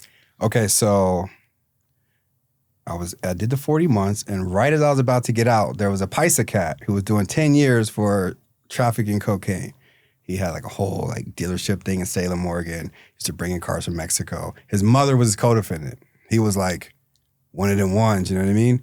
And we were celled up. Normally we wouldn't be celled up, but I was about to get out in like a month, you know what I'm saying? So it was like, you know, when I'm gone, this could just be your cell, you know what I'm saying? So it's cool. I knew him from San Diego, stuff like that. He was a real cool Paisa dude. And he was like, yo, man, you know, if you get out and you try to make some money, bro, you know what I'm saying? Here goes a little phone number. You can call my people. You know what I'm saying? So I was just like, I mean, I didn't know anything about drugs, you know what I'm saying? So I was just like, I mean, I don't know. So I took the number, of course. Then I got out and I just thought, I remember thinking that everybody that couldn't get jobs, that say they can't get jobs when they get out of prison, thought they were all lazy. You know what I'm saying? Just lazy, you don't want to work, all this different stuff. I got out of prison. Couldn't get a job anywhere. Oh my God, I tried to get the jobs I wanted. Then I went for the jobs I didn't want. Then I went for the jobs I felt were beneath me. I couldn't get a job doing nothing. Like I got a job finally as like a janitor from this like company. And they had to like go through 3 different rounds to see if they wanted to hire me and stuff. And I was like, yo, this is just to scrub floors? So I mean, I remember I was at this party and we're, you know, smoking weed and shit, you know what I'm saying? Shit at this little party. Now, I've been gone almost 4 years, and I've had 4 birthdays. And when I left, I was 21 when it all happened. Everybody's like drinking. We playing like NCAA football, 06, you know what I'm saying? We just like drinking, smoking, chilling. And I'm sitting on this couch by a bathroom. And I'm with my buddy Lane. And these 2 dudes came out of the bathroom. But since I got to the party, I've been sitting in that couch, and you have to walk past me to get to the bathroom. So I'm like, yo, what are them 2 dudes doing in the bathroom for an hour together? You know, I just got out of prison, you know what I'm saying? I'm like, they in there, like, they fucking or something? And Lane's like, he's like, what? I'm like, what else would 2 dudes be doing in the bathroom? I have no idea. He was like, well, they wouldn't be fucking. It's an hour. No, do you last an hour? I'm like, oh, good, fair point. He was like, no, bro, they're all doing coke. And I was like, so wait a minute, y'all do coke now? He was like, dude, you've been gone a long time, man. Everybody does coke. And I'm like, let me go try it. You know, but seriously, I was just like, okay, so like when you sell weed, you got like eighths, grams, all, you know, these are like to break it down, you know what I'm saying? So I'm like, okay, when you sell coke, what is it? You know, like what's the denominations or whatever? He's like, oh, you know, a gram, you get a teener, 8-ball, whatever. So I was like, okay, how much is a gram? He was like, $50. What? Y'all pay $50 for a gram? Then I'm like, Zach Galifianakis or whatever from Yeah. Then there's like all the numbers are going, and I'm like, wait a minute, $50 for grams, 20 grams in an ounce. Okay, how much do you get for an ounce? What if I sell it? Okay, how many people did you say do coke? You said everybody, right? Okay, so let me see. He was like, yeah, I got a gram in my pocket right here. And he showed it to me, and I was like, okay, how about you are already spending money on cocaine, right? Everyone, you guys, I'm not making you guys do anything. You guys are already buying this, right? So why not just give the money to your good friend Rob? You know what I'm saying? I'm going to make the investment. I'll get more, and you can buy from me, who's already your friend. Like, I'm not just some random drug dealer. I'm your friend. You know what I mean? And they were like, okay, sure. I gambled my rent money. I remember I was nervous. I gambled my rent money, like on the 1st. I was like, man, I hope I can sell this all by the 5th. It was gone by the 2nd. Just everything. I called him up. How much did he make that time? Oh, man, I mean, I tried to just get like a small amount. But the dude was like, I don't know what he told you, but we don't do small amounts. So we're going to give you this amount, and you just bring us the money, or we'll come find you. I was like, no, you don't got to come find me. And this is your connect from prison? Yeah. Okay. So I ended up getting what I got, and then, I mean, like, if you were to break it down, I was probably getting my ounces for like $350 to $400, and even selling one as a whole for $600 would be like a crazy discount. Like, you could sell them for $950 or whatever, $50 for a gram. That's $1,400 for an ounce. So if I'm getting that ounce at $350 or $400, I'm making $1,000 off every ounce. So to imagine it like boom, boom, boom, gone, it was like crazy money, and it was just like boom, and I was just like, wow. Prison literally turned you into a drug dealer. It did, because look, I was like an innocent kid, you know what I'm saying? Yeah, like, I'm with you, man. If I never went to prison, I'd never meet these guys. Like, what if I just got probation? You know what I'm saying? Like, what if I got probation and a stern talking to from the judge, like, yo, if you get any more fights, I'm going to send you to prison for 7 years, okay? No problem. Or even 30 days, like a little scared straight program, something. Yeah, exactly. But I'm like, but instead I went to prison, all this crazy wild stuff, meet this connect, get out, become a drug dealer. And then it's like by the end of it, like when I was getting caught up and stuff, like in the beginning, it genuinely was my friends. It was all the people I actually knew, but then they have friends of friends, you know, all this. So like 2 years later, I look up, because I never felt like a drug dealer in the beginning. I was just hooking up my friends. And then you look up and you're like, yo, I don't sell to any of the people I originally sold to. You know, people come and go, they do it, they don't do it. And I was like, man, I don't sell to any of my friends anymore. I don't even have any friends. Like, I just wake up doing this all day long. That's like my whole life is about this. I'm only going somewhere if I can make money from it. I don't do any vacations. I had never even been to the Oregon coast. I got a pocket full of money. Oregon coast is 35 minutes away. Somebody want to buy something at Oregon coast? No? Well, why would I go there? Like, vacation? Have a good time? No. Making money is a good time. That's all I need, you know what I'm saying? So how do you get popped? Selling drugs? Controlled buys. Oh my gosh. And just get stitches. How long into or after you started selling did you get popped? This was like 2 years. Oh, so you had a little bit of a decent run? Yeah, I had a cool run. You know, I had all the things. I was like hood rich. Like, I had a house and everything in it, all the electronics and stuff. I never wanted to commit money on like a nice car or anything like that, because I didn't really have a job, you know what I'm saying? So I can't be having this brand new BMW and stuff, you know? That's just asking to get caught. So I had like a $500 Chevy Corsica with a, let me get the tag. No, not the tag, the registration. And it's been an accident. What's that? Oh, like a bad, I know what you're talking about. Yeah, I had to do somebody else from prison. Like on a Carfax or something. something. Yeah, they had a job and they were going to, you know, the different yards and finding cars that were, you know, servable. Yeah. Or whatever. They were good, they worked. But they just had the bad title. And they were selling it for cheap. And he was like, yo, this car is a good car. It's like my daily driver. I'll give it to you for $500. And I was like, boom, sold. You know, so I had this little $500 hoopty. Thousands of dollars in my pocket. Parents had no idea that you were selling drugs? No, not at all. You know? As my manager and mother is listening to this right now outside, she's like, what? Oh, man, yeah, I was. So take us to the bus then. Yeah, so I knew. This is Corvallis, Oregon State University. So I had known a guy I was in prison with. He had moved into a house with like 8 college kids. They were like between 21 and 25. And he was dating one of the girls, which I thought was awesome because he was like 35. And a fella, she was bad. I was like, how? How do you get a prison to date like a legit university student? Anyway, he lived with her. and they all partied. So he like called me up, I used to come over there, just boom, boom, boom. And I had like so much that if you bought something from me, I would just like do something with you. Like if I sell you a gram, like, no, put that gram away. Listen, Ian, that gram is yours for a future time. Because right now when you're here with me, we just gonna roll. You know what I'm saying? Like, I mean, my profit margin is crazy. So like I could just like throw it away. I didn't care. I just wanted to be cool, you know what I mean? So we're just like doing it or whatever. And they introduced me to this one dude. It's his fault, not mine for selling drugs. It's his fault for telling on me. And he called me. Or no, he called me. I went to drop off a gram to him. We're doing it, partying, everything like that. He's like, yo, can I get your number? I'm like, yeah, take my number. Now, normally, if you meet somebody in that circumstance, when they take your number, they're going to call you like immediately, like the next weekend or something, because, they're partying, right? He didn't call me for like, I want to say like months, maybe 3, 4, 5 months. You know what I mean? When he first called, hey, bro, remember? And I'm like, this is odd, you know what I'm saying? And I was like, So I remember I called all the people that knew him, like a few different people, and I was like, yo, has this dude gotten in trouble recently? Like, why is he randomly calling me now? Like, like he does coke, so why is he calling me now? And everybody was like, no, not that we know of, that whatever. And there's one, words to live by. She said, if you don't feel comfortable, just don't do it. And I was like, fuck it, I'll do it. Got me. Oh my God, I was so sick. I remember I'm in Corvallis. It's at Arby's. I took somebody with me. Oh no, that was the second time. Both times were with him. The first time, I'm by the Winco. I used to live by the Winco. And I sent somebody who was with me, kind of like a hanger-on, the people that hang out with you. They end up getting free coke and they do the things you don't want to do. You know what I mean? Look, you get free coke for hanging out with me.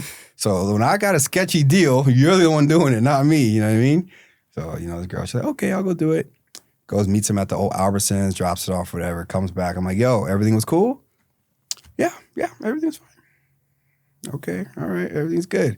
Everything was not good. The police were there waiting. It was a whole setup. The police were there. So when she showed up, they busted her and they were like, man, we got the text messages. We got everything. My whole phone been tapped. I didn't know none of this. Oh my God. They had me dead to rights, and they were like, we got messages from dude to Rob, from Rob to you, from you to the dude, like, you're cooked. And she had just did something where she had wrote a check to the grocery store and then returned the stuff back. Like, this is back in the day, you know what I'm saying? Because she was real, she liked doing the coke, she didn't have a lot of money all the time. So she did that scam. So they had that on her and they were like, look, we'll let that slide. Just make that go away if you roll on Rob, right? I didn't know she was going through that. So I didn't know none of that. So when she comes back, she's like, everything was cool.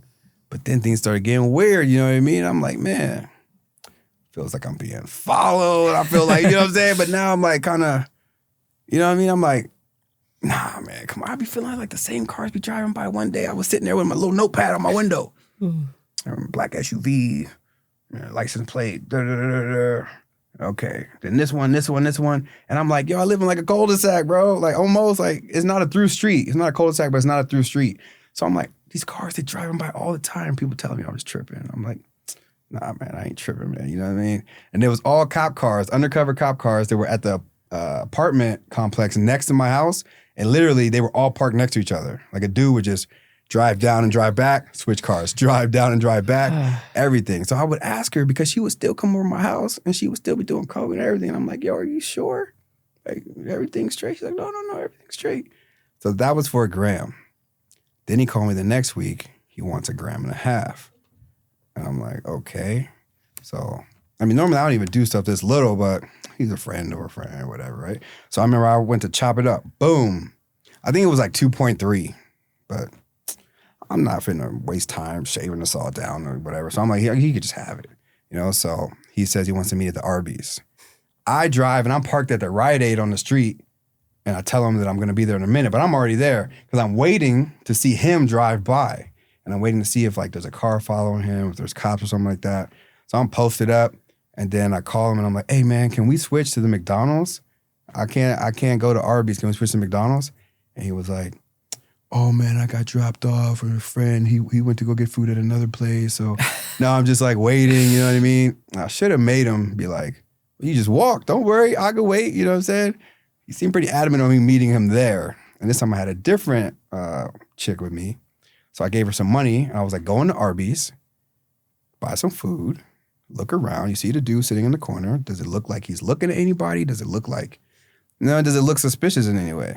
She comes back to the car, and she's like, no, everything looks cool, you know? And I remember sitting in the parking lot, and I was like, there's nobody in there. There's like a dude. I mean, he's got 2 kids with him, you know what I mean? Okay, whatever. So the first time, I didn't drop it off at all. The second time, I went in directly to the bathroom. I didn't wave at him, didn't do nothing. I just walked in directly to the bathroom. Boom. 2.3. I even hooked you up, bro. That's like 50. I'm still angry about this. But anyway, so I hook him up. He gives me whatever, and then I bounce. And when I left, I remember I went back to the car, and I just waited in the car in the parking lot, and I was just looking. And I was like, what happened to the kids with that dude? Like, the kids had disappeared, but the dude was still there. And I was like, oh, I don't like that. And then he didn't wait for anybody either. He walked out of Arby's and went across the street. And he was like walking away. And I was like, I really don't like that. I felt in that moment that it was a controlled buy. Like, I just felt it in my gut. I was like, I don't like this at all. Like, I didn't know the first time because everybody kept secret from me. The second time I was like, then he called like a week later. He wanted a half ounce. Man, you were the police, bro. Like, what are you talking about, bro?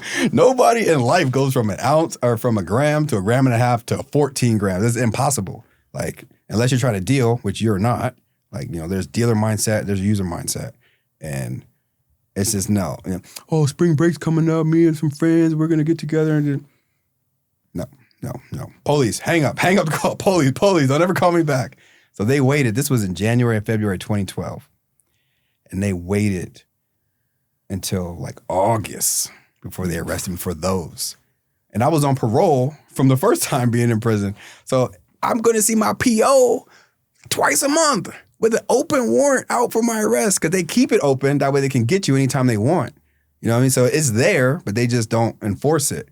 Because I'm like, my PO knows my address. It literally have to know my address. I'm at home all the time, drug dealer. You know what I'm saying? Like, I'm at home all the time. And I'm like, how this whole time they were waiting because these guys were telling them, man, I don't know, man. I'm like Pablo Escobar or something, man. You know what I mean? I'm like, I'm doing all right. You know, I don't have a job. I'm doing cool, but like, I don't got like multiple kilos and stuff. You know what I'm saying? I'm doing my little thing, mixing it with a little something else, blowing it up a little bit, doing my little, just small time. You know what I mean? But I'm okay. But, you know, to get out of trouble, these guys, oh, he's got 100 kilos. Mm-hmm. He's doing everything. They locked me up with these guys, these Mexican dudes. The dude that got caught with like 10 pounds of all type of everything. And he was getting like 20 years. I don't know. But they put me in a cell with him in jail because they wanted to see if we knew each other. You know what I'm saying? Because I'm like, you know that box? They can listen to us anytime. Like, we speak through it, but they can listen too. And they trying to see if we know each other. And I didn't know him. And they were like, no, if he's a kingpin of Corvallis, how does he not know these guys? He's got to be getting it from them. But I had a whole different, unique connect, you know what I mean? But I was like, man, I just can't believe it. I can't believe they just ratted on me like that, you know what I mean? So anyway, I got picked up for something else. I think I was in Lebanon, Oregon, just doing nefarious things. And I was staying at this house. And when I went to the store, the dogs at the house got out. But I was like, I'm just going to go to the store, get my little soda, candy, whatever. I'll figure out the dogs when I come back. And when I came back, there was a cop. Because that was the dogs like running in the yard. And the cop was out there. And bless her heart, this was like a rookie cop, a woman. She was not because she's a woman, but she was way over her head because there's a lot of other things happening she didn't know about. Because I'm like, you know, you got to remember, I feel like I'm being investigated. I feel like there's people following me. I think there's people everybody telling me I'm crazy, but there's all this stuff happening and nobody can tell me why, you know? So when I come back, she's like, hey, you know, I was going to keep going because I was like, man, it's not my dogs. But my stuff was in this house, like my backpack and stuff. So I was like, man, I need to get it. So I told her, like, hey, you know, I'm staying at this house or whatever. And she was like, what's your name, sir, whatever. In the midst of all that, she ran my ID. She was like, oh, wait, what's your name? Let me see your ID or whatever. She was like, you got an open warrant.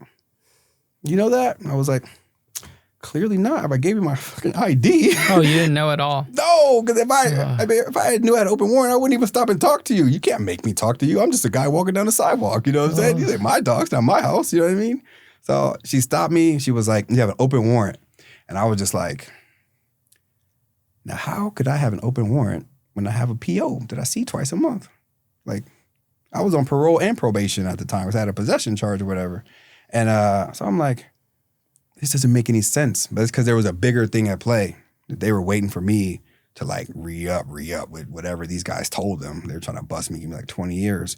But I'm a small time player, you know. I'm living paycheck to paycheck as a coke dealer. Let's put it that way. You know what I'm saying? You know?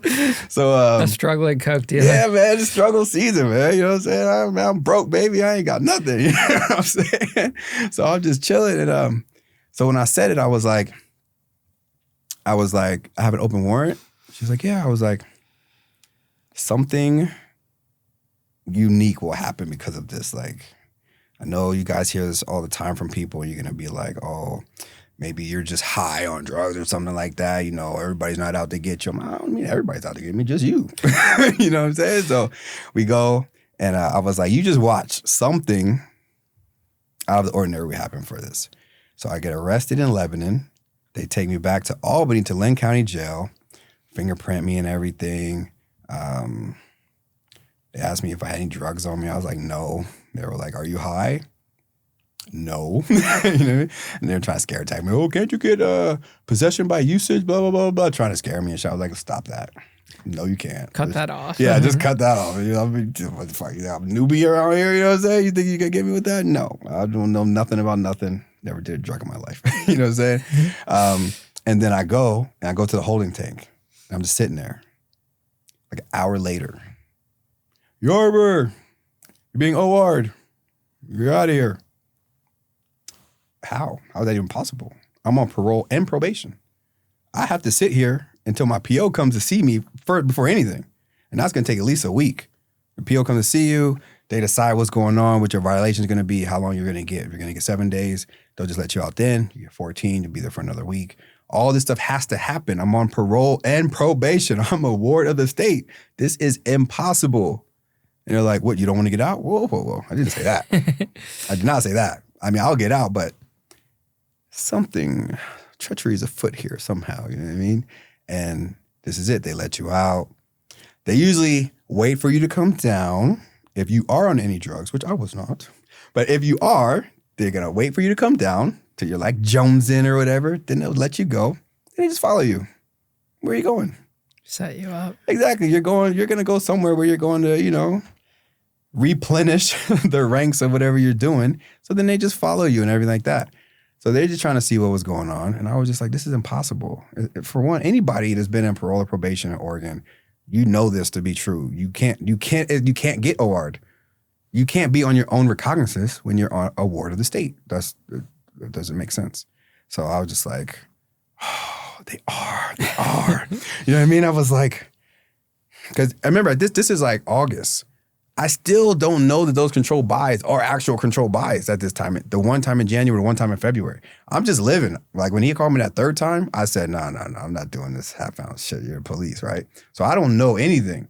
So now this is just like cementing the fact that I'm like, man, I'm telling you, I am being investigated. This has to be true. How do they just let me out? Nobody lets me out. What are you talking about? How do I have an open warrant when I have a parole officer? I mean, when you have an open warrant, your PO comes to get you to put your ass in jail. You know what I mean? It's not adding up. Yeah, I'm seeing them 2 times. I'm seeing her 2 times a month. She coming by my house checking stuff all the time. It's because there was a bigger investigation and they didn't want anything messing it up. So when the woman cop had arrested me, they're like, oh, they made a mistake. What are you doing? We're not arresting him. We're waiting for him to make mistakes. You can't arrest him. But she don't know. She's just trying to fight the good fight. You know what I'm saying? She's a rookie. She's like, hey, he has a warrant. I arrested him. I don't understand what's wrong. And they're like, oh, it's above your pay grade. So they let me out, like, you know, trying to get me out of there. And that was all I needed. I was like, okay, I know. And I had thought that they had been watching me since like March, April, something like that. Get my discovery. I'm in jail, court, December. Like 4 months before I ever knew. They was on my ass, man. I was just like, all them shadows in the night, all this stuff you be thinking you tripping. Nah, they were really out there. And I'm like, oh my God. Is that why you only got 18 months? Because they never got you on a bigger buy? Well, since I was A on the grid, as we established, because some charges, I could have got more, but I went to rehab. I did everything that I could do. You know, I was in Oxford House. I was in clean and living sober housing, rehabbed it. Like everything, you know, I was just trying to like talk to the youth about how bad drugs are, and they are bad, you know what I mean? And I just was trying to like just to live my best life, get in the best shape and do everything I could without ratting on somebody else. Like these dudes ratted on me. I didn't make you buy the coke, but anyway, it's another story. So I just did all that. And the judge, she said, based on your being A on the grid, I could give you, I think she said 36 to 60 months, like 3 to 5 years or whatever, just standard, like boom, see you, have a nice day, you know? But a lot of people have written letters in for me and, you know, a lot of good things that happened, you know, because at that point I had stopped, you know, I stopped selling and then I like fell into using and stuff like that. So like to me, I'm like, I'm a good person. I'm just on drugs, you know what I'm saying? I don't feel like I'm a bad person. I just, you know, so she looked out for me and she was like, I hope I don't regret this. I'm going to give you 18 months. You have good time to do 14 months. I'm like, 14 months? Dude, that's standing on my head. You could do that in a hole. 14 months is like nothing. That's like 1 6-month review, final review, boom, you're out. So I'm like, sign this as soon as possible, you know? And later she ended up in a bar I was working at. And I remember I told her, I was like, thank you. In Norway? No, not Norway, but in Corvallis, Flateau Brewery, she came in and I remember thinking, thank you so much, you know what I'm saying? Because I've never been in trouble since then.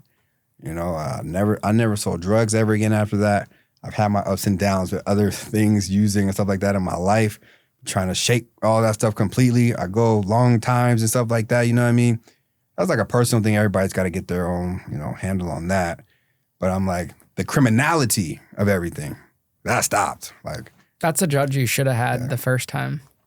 Right? Oh my God. A lot of it has to do with the judge you get too. Yeah, because I'm like, yo, where were you? Just compassion. You know what I mean? I've never been in trouble. I was at a random party, like a university town house. Like, yeah, that fell into the system. You're gonna give me 4 years in prison and telling me you're giving me a deal because you could be giving me 70 months?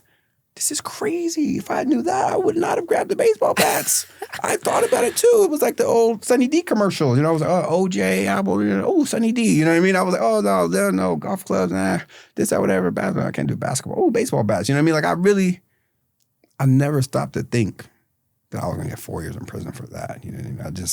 I could have never even imagined that. But yeah, she looked out for me. She did. And I'm so thankful for that because I tell you, like I've had 6 knee surgeries just from adventure and life and stuff. I get Vicodins, all type of stuff. My buddies, hey bro, I'll give you, you know, $5 from. No. You can just have one, bro. You know what I'm saying? Or you can just have it. Like I'm not selling nothing. I don't care. No exchanges, no nothing. Like this is the real scared straight. You know what I mean? Like for real. Like I would never sell drugs ever again. Like it's. When you got out of prison that last time, how long did it take you to bounce back, you know, start building a life for yourself? I mean, I remember when I got out, I was in Oxford again for like a month. Clean, sober living, just trying to, it used to be your PO would pay for 90 days, but then budget cuts and everything happened. So they were only 30 days now. Because the first time I went in, before I went to prison that second time, I got 90 days for free. We could help find a job and get back on your feet. Get out of prison. She's like, you got 30 days. Mm-hmm. You got 30 days to not only find a job, it's going to hire a felon, and to receive a paycheck to pay your rent. It's only like $200-something. You got so many people living in the house. But it's like a lot of pressure. You know what I mean? You get now, you don't got no car, no license. Your life, it normally is in shambles when you get out of prison. Like, you know, you're coming off drugs. There's a whole bunch of things going on. And so I worked at this grass seed factory in Halsey. I hated that job. 10-hour shifts, 12-hour shifts, grass seed everywhere, grass seed coming out of my shoes, everything, you know. It was better than selling drugs, though. Better than going to prison. So drugs was not so bad. The money was coming in, bro. It's not worth it. Listen, do not sell drugs, okay? Yeah. I'm not here to try to promote that. No one should sell drugs. And if you're selling drugs, you should stop because you're going to get caught. But it was honest, you know. The money, man, what I would make in a day. It would take me a month, you know what I mean? But nobody was coming after me. It was cool. And then I'm a bartender, right? So I've always been in the bar industry, but based on my life choices sometimes, like, because I had a really good relationship with Ian Duncan, who was the owner of Flat Tail Brewery and some other restaurants around Corvallis. But different times in my life, it's like, yo, are you trying to be this or are you trying to be that? You know what I'm saying? If you're trying to be that, that's cool. But this is how I take care of my family and how I like, you know? So I can't have you being on like both sides if that's what you're doing. You know, I respect whatever you do in life, you know? So it wasn't fashionable for me to be in the front of the house of a restaurant, I guess, at that time. So I'm in a grassy factory. I'm dying out there in Halsey. And I come back to him and I'm like, all right, can I get a second chance? I'll do anything. I'll clean toilets. I'll do whatever. You know what I mean? Whatever just to work here. You know, second chance? Didn't we give you the second chance when you had got arrested for that charge? And then we let you come back to work? And I was like, well, this is the real second chance. Okay, listen. Thank you. Yes. This is the real second chance. That was like the fake second chance. You know what I'm saying? And he was like... That was a test. He was like, oh my God. So he lets me come back. So now I'm getting tips and stuff like that. I remember it took me a month because at first I started as a dishwasher. I've been demoted to the bottom, you know. I've been a dishwasher. It was like, if you can handle this, we'll see about moving you forward, you know, because I know you got skills to be in the front, but this is where I need somebody. So if you want a job, this is the job I have for you. I was like, dang, it's a dishwasher. The university town, all the waitresses are all hot, you know what I mean? I'm all like, hey, you want to hang out after work? Not with a dishwasher. Fuck out of here, you know? I felt so bad because I'm like, before I had all this money, I was the guy. Now I'm the dishwasher, and it's terrible. And I was like, but it's honest. And it took me a month of the little small portion of tips I get as a dishwasher to save up to buy a bicycle. I was lit. You couldn't tell me nothing, Ian. I was like, yo, I got a bicycle. I had the little lights on it. I put the lights in the tires and everything. You know, so like at nighttime when you see me going by with just these lights on the tire, I was the first person in Corvallis to do that. I'm telling you, everybody got it now. They got it from me. And I was like, I went to the little store, got it. I was so sparked. I used to ride around that bicycle. I'm like 30 years old this time, you know? But I was just so happy because I was like saved up. Now I had a bike because at first I was still in the Oxford house. And it took me, I used to ride the bus from Albany to Corvallis to get to work. But when I got off work at the bar, the bus didn't run no more. So I would have to walk from Corvallis to Albany, which is, it's a long ways. I don't know exactly how many miles it is, but it takes hours if you're just walking. So when I had the bike, I was like, man, now it's going to take me like 45 minutes. Man, I got a little bicycle. So I was like really happy. And then from there, I got my credit back in check because I never had credit. Mm-hmm. A drug dealer. I was in prison half my 20s selling drugs. If I didn't have it in cash, I couldn't buy it. So once I got like a secure credit card, I don't know, like $200, did that. Then I got a car loan. It was like $5,000 car, got that. And then my credit, boom, busted up, you know what I mean? And I had it's like 2015, I had a 2007 Honda Accord, had heated seats, had tinted windows, a sunroof. My mom came to visit me from Florida for Thanksgiving. I picked her up, she was like, ooh, this is nice. I was like, my mom says I got a nice car. She likes all the warm areas, California, Florida. Exactly. She hates Norway. She's been to Svalbard, Tromsø, everywhere. So when she said it was nice, it made me feel so validated because I did everything the right way. You know it's humbling. Yeah. Yeah, this was just like took me a lot. There's a lot of dishes being washed, man. A lot of smelling like food. A lot of being dissed by girls. Yeah. A lot of everything. You know what I mean? You can't. But it makes you who you are today, you know? It has to. I remember I was dating a few dates with this woman, and she was a doctor. Like, wait, you're a doctor? Like, I work at the bar. I like ride a bike. So, oh yeah, let's go meet at Squirrels. I'm like, cool, we go meet at Squirrels, hang out. We're leaving. She's like, yeah, where'd you park? See, I'm parked. Where you park? You know, I get my car tomorrow. You know what I mean? So you're funny. You just remind me of Will Smith right there. No, the way you were talking. I'm telling you because I was like, you think like I don't got no car. I just got out of prison. Like, you know what I'm saying? I got a bicycle. I mean, I'm proud. Listen, I'm proud of my bicycle, but. You want to hop on the back?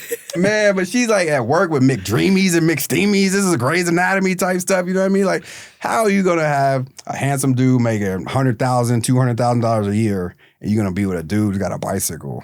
Still, like, got a roommate, you know what I mean? Like, I hadn't even moved into my own apartment yet. This is why they tell you don't be trying to date when you're trying to get your life together, because you need to get your life together first. You really do. I tell this one out there that all the time. Man, because what? Like, people want to be a part of the finished product or something close to it. They don't want to see that rise. Like, who wants to date a dishwasher who's riding a bicycle? If you're a pretty woman, you could date anybody, And she's educated, too. Her student loan, she had to pay back for more than, oh my God, how much money do you make? This is your student loan? It's crazy. You know what I mean? She's like, oh yeah, so I put a portion of that for that, and then I pay the rent in my apartment and stuff. And I mean, she liked me and everything was cool, but it was like... Didn't work out, the felon part? No, because it ends up being different lifestyles. Like, if people come to you in your setting, they see you as the bartender, the waiter, the funny guy. You go meet them at a bar, karaoke night, you could be dancing. That's one thing. That's a whole different thing than, oh, we have a black tie affair, a gala at my job, and everybody come in. You think I have black ties? I don't have none of that stuff. What am I supposed to talk about? Like, I'm not the well-traveled individual I am today. That guy that she met, I spent 5 of the last 7 years in maximum security prison. I paroled directly from solitary confinement. Like, yeah, so...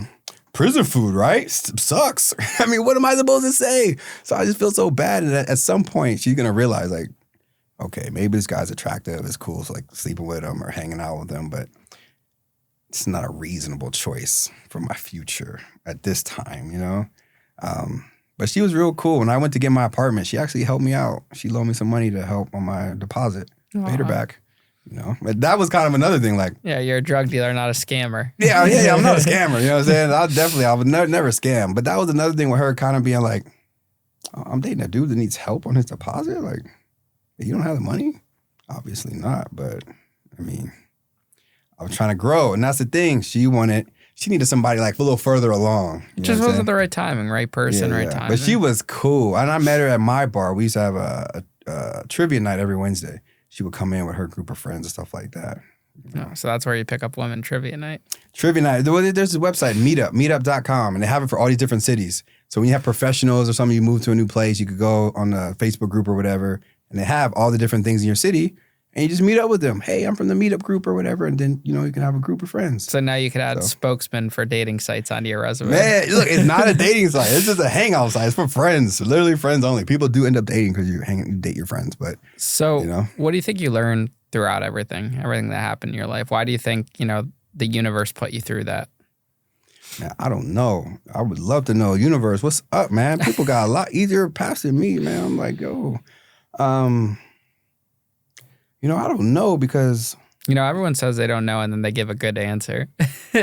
Well, I look at it like there was a time in my life we're all sitting, passing bowls around, smoking, drinking beer, playing video games, Xbox, stuff like that. I was never the person you would ever imagine has ever lived in 6 countries, traveled to 42 different countries, living in Europe, speaking another language, like...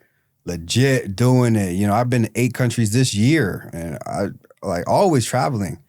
So, but it's always something I wanted to be because travelers are so respected and it's even something that comes out of money. Like what I mean by that is people don't judge you based on how much money you have if you're a traveler. Because like, for example, I'm a bartender. You come to my bar, it could be, restaurant or whatever. Oh, yeah, my wife and I, we just went to Paris last summer. It was so much fun. Oh, Paris, that's cool. I've been 4 times. What? You've been to Paris 4 times? Yeah, it's great. And it makes people treat you with a little bit different respect, because traveling is what they say, money can't buy, but it does buy the ticket. The experiences and stuff you gain from traveling is so much more. I mean, I've been to Berlin, I've been Lithuania, Czech Republic, Bratislava, Slovakia. I mean, I'm in a lot of places you wouldn't expect to find someone like me being brown. But I mean, I like to go these places and it allows me to converse with more people. It allows me to connect with more people, especially Europeans, because people in Bratislava, they never expect me to have ever been in Slovakia. Like, why were you in Slovakia? I don't know. I saw a song called 4 a.m. in Bratislava on YouTube once by some New York rapper. Seemed pretty cool. I looked at Bratislava. I don't know. I just went. Vienna, all these places. So it's like, to me, I think it's like being maybe not a spokesperson for the world, but just to be able to connect with people. Because I've been through all these different things. And like, I'm like the real deal. You know what I'm saying? Everybody can say that too, but like, no, I've really been in prison. I've really been in solitary confinement. Really been through all the fights and everything, all the knife thing, everything that's happened that could happen in prison. I've been through all that stuff. Really was a drug dealer. Not like what these rappers be talking about. Like, all these rappers, everybody was a drug dealer. You ain't got no convictions. I don't know. You're just the world's smartest drug dealer, I guess, you know. But like, I really got the drug convictions. Are like, these are all things. These are verifiable facts. So when I go to these different areas in life, like I see a picture of you out there talking with inmates. You can be respected. You've been in prison. It's a different. It hits. Like Jay Maine, it hit different. It hit different when you can say I've been to prison versus my name's Ian. I'm just a white guy in a suit who's never done anything wrong, just telling you need to change your life. And that's not how his voice sounds. I don't know why I did that. But you know what I mean? Like, it's just because you're looking at it like, bro, who are you? That's why the podcast works, because I've been to prison. Exactly. You know what I mean? So it's like, it's a different perspective because you don't really get that. You get all the professionals that have never been to prison, that studied about prison or criminology or whatever. Yeah, they don't know nothing. Yeah. There's nothing like walking the walk. And I've been there. So when I'm telling you, you can get out of prison, you could change your life, you can travel. It's not something I heard. This is something I've done. Not something, you know what I mean? Something I've seen, something I did myself. You know, you could do all this stuff. Now, there are some countries you're not going to be able to go to. And that's just the consequences of your actions. I mean, hey, what can we say? We did it, you know? Nothing wrong with that. They have standards and rules and whatever. But I just think that the lessons that I've learned help me to further just be like an ambassador of the world, you know? Because like, I've really been on drugs. I've really been down bad. I've really been in rehab. I've really been peeping out windows, all the everything that people can do. But then I've really been to these countries. I've been to the Eiffel Tower. I've been to the Berlin Wall. I've been to Jerusalem. You know, I'm like, yo, this is where the Bible's at. I've floated in the Dead Sea. I've been to the world's northernmost town, Svalbard. Been to Iceland. I've been all these different things. And I really did that. And versus somebody faking the funk about the different stuff they've done or seen. And it's like, you know what I mean? I don't. Real life experience. I don't know. It's just like, for example, I'm at OSP. I'm not like some hardcore dude, nothing like that. I get busy when I have to get busy, but I'm not a guy that carries a reputation as like, oh, you know, I'm not like D'Angelo Turner or something out there where these people are like scared of me. I'm just a cool dude. I'm playing basketball, trying to lift weights, stuff like that, right? But then you get people that have been in there and they want to get out and they want to have like this whole, like, they're running the whole yard, people giving them envelopes for nothing, you know what I mean? All this different stuff. Yo, where's my spread? They better have it for me tonight. All this crazy stuff. And I'm like, yo, I was in there with you. Yo, like there's one dude, I won't say his name. He was somebody's father, right? And he was trying to act all tough. I'm like, yo, EK ran you off the yard. You couldn't even go in the yard. And now here we are up in the streets and we're in Lebanon. And you talking about you the hardest dude and nobody wants problems with you. Literally everybody wants problems with you. There's no problem having a problem with you. You know what I mean? But I just don't say that about myself, and I let people say these stories, and I'm just like... Yeah, I was a shot caller. Yeah. I ran the yard. The whole yard, but people had never been. How do they know? I know, there are a lot of fakes out there. I mean, it's like, they never been... Who are they going to verify that with? You know what I'm saying? Maybe Ian was a shot caller out there doing a little thing. I came out. That's why my platform grew, because I was the first person to come out and say, I paid for protection. I don't give a fuck. They tried to extort me. Hey, protection is necessary, bro. Unless you finna put some steel in somebody yourself, which you already said you're not. And there's really, like, bro, you're supposed to take more time stabbing somebody, something like that. I'm not going back to prison for any of that. You know what I'm saying? I don't even want to be here now. To go home. Yeah, exactly. I don't want to be here now. I don't want more time. Yeah. There was this dude, what was his name? E something. He was in OSP. He originally got sentenced to 5 years. And when I was in there, he was finishing up year 20. Wow. Because fights, doing this, stabbing somebody, getting more time and more time and more time. And I'm like... It's like that movie Shot Caller.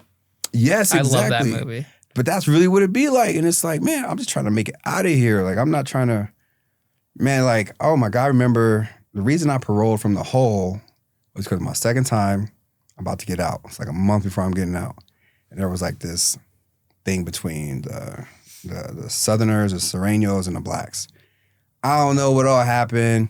There used to be this dude, this black dude, he used to play basketball and everything. Then he had a stroke. So now half his body don't work. He got a cane or whatever. he was walking past one of them. This is just a story I heard, He's walking past one of them, and the cane hit the dude's shoe or something like that, And the Serena was like, yo, man, what's up? Blah, blah, blah, blah, blah. Boom. Like hit him and like, but I'm like, dude, he's handicapped, bro. You go hit like a 50-year-old man that's handicapped. So now it was the whole thing that it was like, yo, in the morning, like the orderly is going down to tears. Yo, this is a message for all the blacks. In the morning, when they pop the doors for breakfast, it's on site with the Southerners. Excuse me. When you say on site, is there an option? Because actually, I'm about to get out soon, and I really don't want to get more charges because I want to go home. It was like, what? No, you're gonna ride with the car, or you're not gonna be in the car. Oh, okay. Thanks for clarification on that one because I was just wondering if there was like an exception. No exceptions. Okay, got it. Because I'm like really nervous. I'm like, yo, what happens? What happens if dude pulls out a knife? He's trying to stab you. You grab the knife, stab him back. Anything could happen. And I was just like, I was so nervous, but it was just like, then I'm thinking, wait, who are these guys in the cells next to me? They be speaking Spanish. Are they Serranos? They Paisas? Oh gosh, I don't remember. You know what I mean? I'm really paying attention. And then the cells open, boom, boom, boom, boom, boom. Everybody just like 70 of us went to the hole. And then I was in the hole until I got out of prison. Literally walking me from the hole to society. I didn't talk to a counselor, nothing. I was like, should I debrief with somebody or something? Like I would just straight from solitary right to the streets, huh? Crazy, bro. Like, how do they do that? Like, insane. What? You knew I was getting out on this day. Somebody should be like, okay. Because when you're in solitary, you don't do any of the re-entry programs or nothing because you're in solitary. And that's why my book is called From the Bottom of Prison to the Top of the World, because when you're in society and you go to prison, you're at the bottom of society. Prisoners are at the bottom of society. But when you're in solitary confinement, you're at the bottom of prison. And I took that to the top of the world's northernmost town, Svalbard, like really from the bottom of prison to the top of the world. So it's just like, man, everything is just so crazy. But, that happened.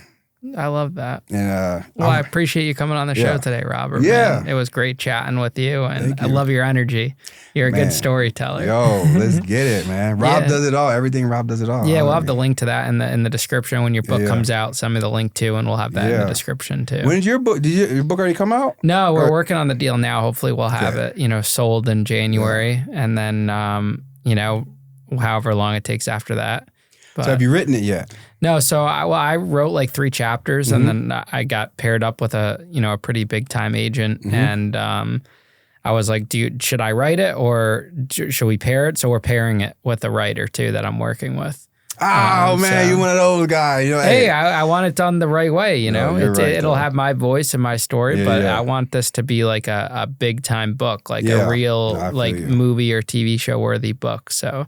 I'm glad I waited. You're the guy getting it done. You got to pay for protection. I'm going to do it. I'm just trying to survive. I hope the book title is like either I paid for protection, federal prison, or the party's over, which is what the judge said. It should be I pay for protection. Why not? That's the true story. Yeah, I think that would be great. I mean, I wrote mine, but only because I didn't know anything about it. Like, I got a literary agent before I even had a query letter. I didn't even know that. Somebody said, I just wrote an agent one. I went on LinkedIn, looked up literary agents, and started sending emails to all of them. I got rejected by every agent, and then I gave up on it. And then years later, one of my guests that came on the show actually introduced me to this other agent who turned out to be a big time agent. That's how it goes. Yeah, I did that, and then it's all about connections. Then they're like, send me the first 50 pages.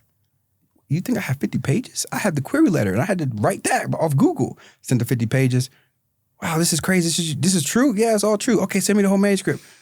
So that's now, awesome. 3 years later. You made it farther than me, quicker. But I have manuscript done. It's going through the final editing, like 370-some pages. I wrote everything myself.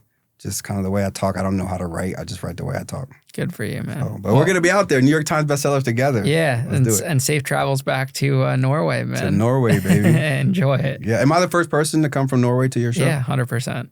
Or about Europe? Maybe there were some that were born there. But nobody has flown. I flew here to Connecticut to your studio from Norway. Yeah, that's a first, bro. You're on the leaderboards for that one. Let's go. All right. Appreciate you, brother. Yes, sir.